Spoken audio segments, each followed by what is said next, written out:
Hello friends, today I will discuss about epistaxis.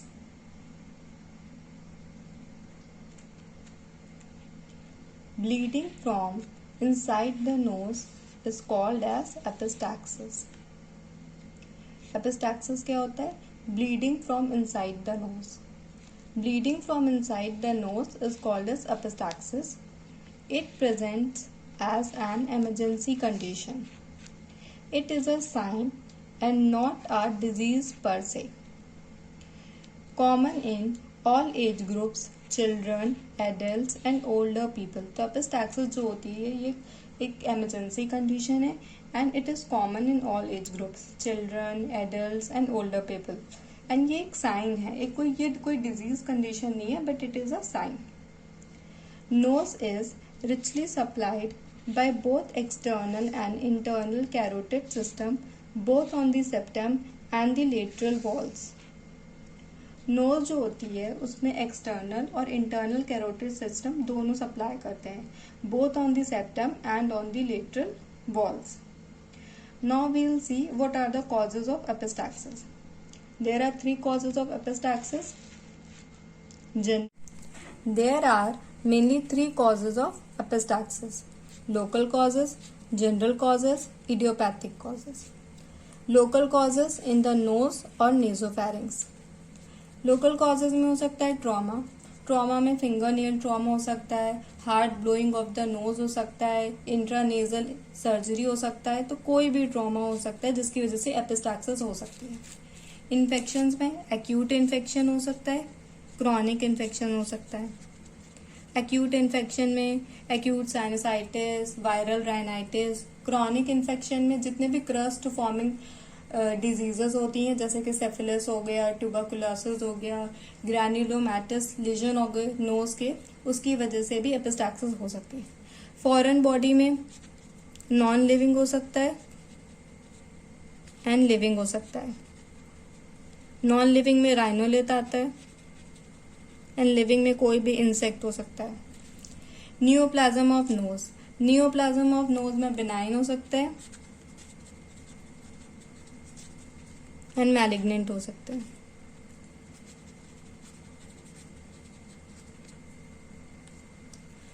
Benign neoplasm of nose में papilloma and malignant neoplasm of the nose include करता है carcinoma, sarcoma, deviated nasal septums. तो these are the local cause of epistaxis: trauma, infections, foreign bodies, neoplasm of nose and paranasal sinuses and deviated nasal septum. So, local causes of epistaxis include trauma, infections, foreign bodies, neoplasm of nose and paranasal sinuses, deviated nasal septums and atmospheric changes. Atmospheric changes की वजह से भी, sudden fall in temperature और decompression की वजह से भी epistaxis हो जाती है. Now we will see what are the general causes of epistaxis. General causes of epistaxis include cardiovascular system diseases. Cardiovascular system diseases में hypertension हो सकता है, arteriosclerosis हो सकती है, mitral stenosis हो सकती है, कोई भी cardiac pathology हो सकती है जिसकी वजह से epistaxis हो सकता है. Disorders of blood and blood vessels. Disorders of blood and blood vessels में aplastic anemia हो सकता है, थ्रोम्बोसाइटोपिनिया हो सकता है, विटामिन के की डेफिशिएंसी है, स्कर्वी है, कोई भी ब्लड रिलेटेड पैथोलॉजी हो सकती है. लिवर डिजीज में लिवर सिरोसिस हो सकता है, किडनी डिजीज में नेफ्राइटिस हो सकता है, ड्रग्स में कोई भी एनाल्जेसिक ड्रग हो सकती है. Medial sternal compression. Medial sternal compression में कोई भी ट्यूमर हो सकता है जिसकी वजह से नोज की ब्लड वेसल्स में कंप्रेशन हो, वेनस प्रेशर इंक्रीज करे और एपिस्टैक्सिस हो जाए. एक्यूट जनरल इन्फेक्शन में कोई भी इन्फेक्शन हो सकता है, टाइफाइड, मलेरिया, डेंगू, इन्फ्लुएंजा, कोई भी इन्फेक्शन हो सकता है जिसकी वजह से एपिस्टैक्सिस हो सकती है. Vicarious menstruation. विकैरियस मेंस्ट्रुएशन का मतलब है epistaxis at the time of menstruation. Now we will see what are the sites of epistaxis. Sites of epistaxis. First site जो है वो लिटिल्स एरिया है. लिटिल एरिया जो होता है 90% केसेस ऑफ एपिस्टैक्सिस में ब्लीडिंग जो होती है इसी साइड से होती है. Little area is situated in the anterior inferior part of nasal septum just above the vestibule. And Little area में 5 आर्टरीज एनास्टोमोस करती हैं.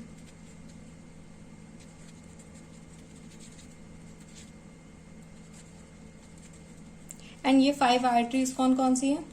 Anterior and posterior ethmoidal arteries, sphenopalatine artery, greater palatine artery, septal branch of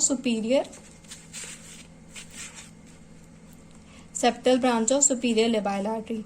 ये 5 arteries जो होती हैं वो little area में एनास्टोमोस करती हैं और ये मोस्ट कॉमन साइट है एपिस्टैक्सिस का. See this is little area. And this little area is also known as Kieselbach's plexus.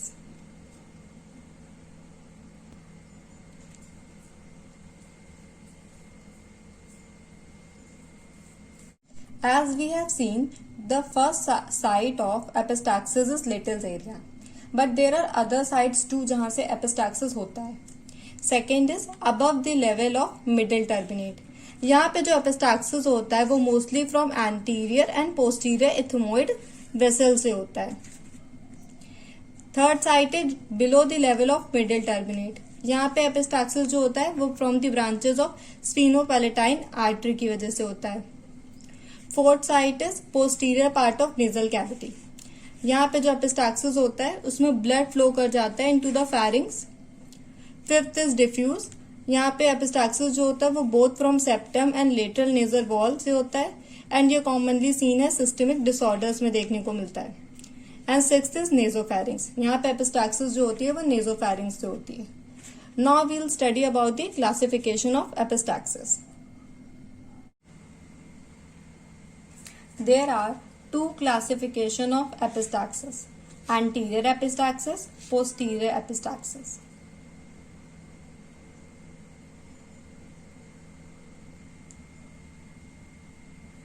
Classification of epistaxis में 2 क्लासिफिकेशन है, एक anterior epistaxis and posterior epistaxis. Anterior epistaxis में क्या होता है? Blood flows out from the front of the nose with patient in sitting position. इसमें क्या होता है कि जो ब्लड होता है वो फ्रंट ऑफ द नोज से फ्लो कर रहा होता है एंड मोस्टली सिटिंग पोजीशन में होता है. पोस्टीरियर एपिस्टैक्सिस में क्या होता है? Blood flows back into the throat, patient में swallow it and later have a coffee colored vomitus. तो इसमें हो सकता है, इसमें क्या होता है कि जो ब्लड होता है वो फ्रंट से नहीं फ्लो करता है, बैक इनटू द थ्रोट होता है. एंड इसमें क्या होता है कि इसको पेशेंट swallow कर लेता है एंड फिर लेटर कॉफी कलर्ड वॉमिटस के फॉर्म में देखा जाता है. ये इंपॉर्टेंट है.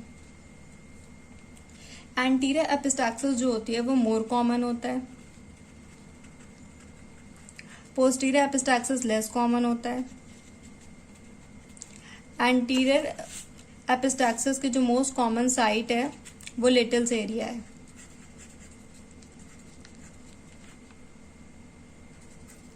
पोस्टीरियर एपिस्टैक्सिस में जो ब्लीडिंग होती है वो posterior superior part of nasal cavity से. Posterior superior part of nasal cavity. Anterior epistaxis जो होता है वो इतनी सीरियस कंडीशन नहीं होती है, लेकिन पोस्टीरियर एपिस्टैक्सिस जो होता है वो बहुत ही सीवियर कंडीशन होती है. एंटीरियर एपिस्टैक्सिस में नेजल पैकिंग करते हैं, एंटीरियर नेजल पैकिंग करते हैं. पोस्टीरियर एपिस्टैक्सिस में पोस्ट नेजल पैकिंग करते हैं, बट ये सीरियस कंडीशन होती है तो इसमें हॉस्पिटलाइजेशन नेसेसरी होता है. सिंस अभी तक हम लोगों ने देखा कि एपिस्टैक्सिस क्या होती है, what are the causes of epistaxis, sites of epistaxis. Now since हमें पता है कि ये बहुत कॉमन कंडीशन है, इमरजेंसी कंडीशन भी है और डे टू डे लाइफ में भी देखने को मिलती है, तो इसका मैनेजमेंट हम लोग कैसे करेंगे? सबसे पहले कि अगर आपके पास कोई भी एपिस्टैक्सिस का केस आया तो सबसे पहले हमें ये जानना है, it is important to know mode of onset, कि स्पॉन्टेनियस ऑनसेट है कि अगर फिंगर नेल ट्रॉमा की वजह से तो नहीं हुआ है. Duration and frequency of bleeding पता होनी चाहिए. अमाउंट ऑफ ब्लड लॉस भी पता होना चाहिए. Side of nose from where bleeding is occurring. Whether bleeding tendency in the patient और फैमिली में कोई ब्लीडिंग टेंडेंसी तो नहीं है. हिस्ट्री ऑफ मेडिकल एलिमेंट, कोई हाइपरटेंशन और कोई भी कंडीशन हो सकती है, हीमोफीलिया या कोई भी ब्लड डिसऑर्डर तो नहीं है. हिस्ट्री ऑफ ड्रग इनटेक भी देखना है कि पेशेंट ने कौन सी ड्रग ली है, क्या है. तो सबसे पहले कि अगर कोई एपिस्टैक्सिस का पेशेंट है तो फर्स्ट एड किया जाता है. मोस्टली क्या होता है कि ब्लीडिंग जो होती है वो लिटिल्स एरिया से होती है, तो वो इजीली कंट्रोल हो जाती है by pinching the nose with thumb and index finger for about 5 minute. तो जो लिटिल एरिया है वहां पे अगर हम लोग नोज को थंब एंड इंडेक्स फिंगर से पिंच करते हैं फॉर अबाउट 5 मिनट तो वो फर्स्ट एड हो जाता है. It compresses the vessels of the little area. क्योंकि फर्स्ट एड हम लोग करते हैं, यहाँ पे पिंच करते हैं तो वहां की ब्लड वेसल्स कंप्रेस हो जाती हैं, तो ये फर्स्ट एड देते हैं. तो अगर हमारे पास कोई भी एपिस्टैक्सिस का केस है, कोई भी पेशेंट है, जनरल कंडीशन है, तो एपिस्टैक्सिस में क्या होता है कि ज्यादातर ब्लीडिंग, मोस्टली ब्लीडिंग जो होती है वो लिटिल्स एरिया से होती है. तो जब लिटिल्स एरिया से ब्लीडिंग होती है तो वो इजिली कंट्रोल हो जाती है by pinching the nose with thumb and index finger for about 5 minute. 5 minute तक अगर हम लोग थंब एंड इंडेक्स फिंगर से उस नोज के लिटिल एरिया वाले पोर्शन पे पिंच करेंगे तो वहां की वेसल्स जो होंगी वो कंप्रेस हो जाएंगी और ब्लीडिंग स्टॉप हो जाएगी. कॉटराइजेशन.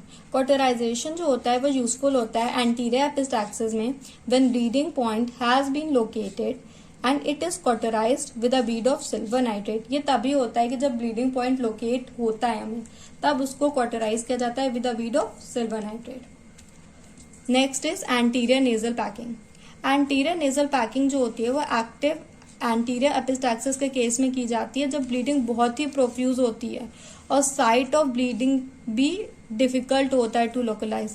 तब उस केस में कॉटराइजेशन वर्क नहीं करता तो एंटीरियर नेजल पैकिंग करते हैं. एंटीरियर नेजल पैकिंग का ये प्रोसेस है कि ग्रिबन गॉज होते हैं, उसको लिक्विड पैराफिन में सोक करने के बाद फिर उसको डिफरेंट लेयर्स में फोल्ड करके नेजल कैविटी में इंसर्ट किया जाता है. फिर उसके फ्लोर और पूरे बैक में पूरे नेजल कैविटी की पैकिंग कर दी जाती है. ये होता है anterior nasal packing. Next management of epistaxis is posterior nasal packing. Posterior nasal packing में हॉस्पिटलाइजेशन जो होता है वो नीडेड होता है. It is required for patients bleeding posteriorly into the throat. तो ये वही पोस्टीरियर एपिस्टैक्सिस में करते हैं कि जिसमें जब ब्लीडिंग जो होती है वो पोस्टीरियरली इनटू द थ्रोट हो रही है. Post nasal pack is prepared by tying 3 silk ties to a piece of gauze rolled into a shape of cone. Then rubber catheter is passed through the nose and its end brought out from the mouth. Then ends of silk threads tied to it and catheter is withdrawn from nose. Then pack which follows the silk thread is now guided into the nasopharynx with the index finger. तो इसका process है कि जो patient जो होता है जिनमें bleeding posteriorly into the throat हो रही होती है उसमें पोस्टीरियर नेजल पैकिंग करते हैं. तो इसमें वही बताया गया कि पोस्ट नेजल पैक को प्रिपेयर किया जाता है by tying 3 silk ties to a piece of gauze and फिर उसको रोल कर दिया जाता है into a shape of cone. Then एक रबर कैथेटर होता है, उसको पास किया जाता है थ्रू नोज एंड उसका जो एक एंड होता है वो माउथ से निकाला जाता है. Ends of silk thread tie to it. फिर उस एक एंड जो माउथ से जो एंड निकाला गया उसमें सिल्क थ्रेड टाई कर दी जाती है, कैथेटर विड्रॉ कर दिया जाता है. फिर पैक जो कि फॉलो करता है सिल्क थ्रेड को is now guided into the nasopharynx with the index finger. ये है पोस्टीरियर नेजल पैकिंग का process. Next is endoscopic cauterization. Endoscopic cauterization भी करते हैं जब when bleeding point is localized with a rigid endoscope. इसमें भी bleeding point localized होना चाहिए और उसको rigid endoscope से वो bleeding point localized होता है and उसको cauterize करते हैं with unipolar suction and bipolar cautery. So this is about epistaxis. What is epistaxis? क्योंकि it is the most common condition. What are the causes of epistaxis? Sites क्या होती हैं, कितने types के होते हैं और उसका management कैसा होता है. So I hope that you will like my video. Please, if you like my video, subscribe to my channel and wait for further more videos. Thank you. And you can get the notes, these handwritten notes in the description of the video. Thank you.